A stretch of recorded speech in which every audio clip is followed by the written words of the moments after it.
Hello guys, to this video gagawa po ako ng napakasarap na chicken empanada at ito po yung ang aking mga ingredients. Unahin nyo po ihaluin yung lahat ng mga dry ingredients nyo. Meron akong salt, flour, and sugar. And then haluin nyo lang siya para ma-mix. And then isusunod nyo po yung mga wet ingredients nyo. Yung meron po akong milk.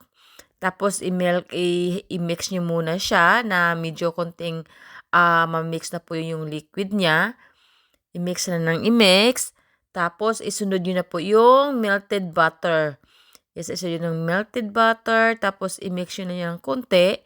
Kung mayroon po kayong mixer, pwede kayong gumamit ng mixer. Ako ay preferred na gumamit ng mixer para nakakapagod kasi mag-manual ng halo. Pero kung wala po kayo ng mixer, pwede kamay lang din po yung haluin nyo. So, i-mix nyo lang siya ng i-mix hanggang maka-form po kayo ng soft dough. So, hanggang kung paano nyo malaman na okay na yung dough nyo, gagawa po kayo ng ganyan, window pane ang tawag dyan. Pag hindi na po siya mabubutas agad, ibig sabihin, okay na po yung dough nyo. Yung ganyan yung parang malambot siya. So, okay na po yan. Tapos, maglagay po kayo ng kunting oil sa ano nyo. Maglagay lang kayo, pwede rin ako, ko lang, minasa ko lang siya ng konti lang. Konti lang siya para mabilog ko yung dough. Tapos, maglagay po ako ng oil sa pot and then ilalagay ko po doon yung dough. Yes, pati yung dough, lagyan nyo lang konting oil yung kamay nyo tapos lang para hindi siya medyo aalsa siya ng talagang mag-proof siya. Tapos, takpan nyo lang siya no, kahit ano itatakip nyo, tissue or cling wrap or towel. Tapos, paalsahin nyo lang siya i-rest nyo lang siya ng mga 30 minutes. And then, after 30 minutes, yan na po. Kinakat ko na po yung dough. Ikakat nyo lang po siya sa gusto nyong sizes ng empanada nyo. Ito sa akin is 80 grams yung ginawa ko. 80 grams yung nilagay. Tapos, mayroon po akong palaman ng empanada. So, kayo na pong bahala kung anong palaman ang gusto nyo. Pero kung gusto nyo po ng recipe ng palaman ng empanada, ready na po yung sa akin. Next time, ibibigay ko po sa inyo. Ayan na po. Tapos, magbibilogin nyo lang. Tapos, ayun, irarap nyo na yung empanada hanggang sa maubos yan lahat. Yes, tingnan nyo.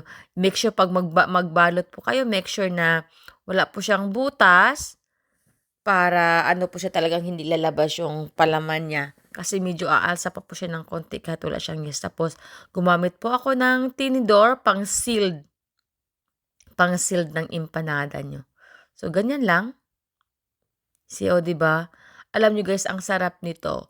Ang sarap ng empanada to, ang dough niya, ang sarap na maninamnam. Medyo matamis-tamis yung dough niya. Kaya itry nyo na po. Tapos madali lang din siya. At saka pwede kayong ng chicken empanada, pwede rin pork empanada or vegetable kung anything po na gusto nyo, kung ano pong prefer nyo na ipalaman nyo sa empanada nyo. So, pwede. So, yung sa akin is chicken empanada po yun sa akin. Chicken yun. Naglagay ako ng potato, may chicken, may raisins, pero pwede po kayo maglagay din ng carrots. As you want po kung ano yung gusto nyo na ipalaman sa empanada nyo. So, ganyan lang siya.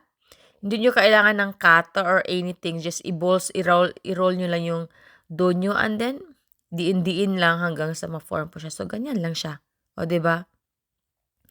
Ang bilisan niya at saka ang sarap niya. And then, while mag-preheated po kayo ng 350 Fahrenheit at ibibake po natin siya ng 35 minutes. Tapos, maglagay po ako mayroon akong sugar, 2 tablespoons of sugar and then eggs. Imimix natin yan siya ang gagamitin natin parang i-wash natin. Yan ang i-brush off natin sa taas ng empanada natin para maganda yung kulay niya at saka mas lalong since may sugar siya, malinamnam at matamis-tamis yung dough niya sa taas at hindi siya malangsang itlog. Kaya i-brush nyo lang siya ng i-brush and then after ma-brush nyo lahat, yan, i-brush nyo lang siya. So, para maganda po yung kulay niya at saka masarap, dagdag sarap din siya.